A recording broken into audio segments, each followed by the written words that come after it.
జై అమరావతి, జై అమరావతి. ప్రజాస్వామ్యం గొప్పతనం, ప్రజల సంకల్ప బలం మరోసారి చాటి చెప్పిన రోజు ఇది. రాష్ట్ర చరిత్రలోనే కాకుండా దేశ చరిత్రలో సువర్ణ అక్షరాలతో లిఖించదగ్గ రోజు ఇది. చరిత్ర ఉన్నంత వరకు అమరావతి చరిత్ర ఉంటుంది. ఆ చరిత్ర ఉన్నంత వరకు రైతుల చరిత్ర అమరావతి చరిత్రలో శాశ్వతంగా మిగులుతుందని చెప్పి కూడా నేను మీకు తెలియజేస్తున్నా. విధ్వంసకారులు అనేక కుట్రలు దాటుకుని అమరావతిని గెలిపించుకున్నాం.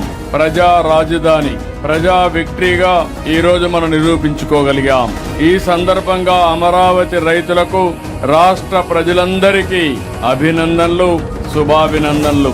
మన ఆత్మ గౌరవాన్ని నిలబెట్టిన ప్రధానమంత్రి నరేంద్ర మోడీ గారికి మనస్ఫూర్తిగా ధన్యవాదాలు తెలియజేస్తున్నాను. అమిత్ షా గారు కేంద్రంలో ఒకరిని కాదు అందరూ సపోర్ట్ చేసే పరిస్థితికి వచ్చారు.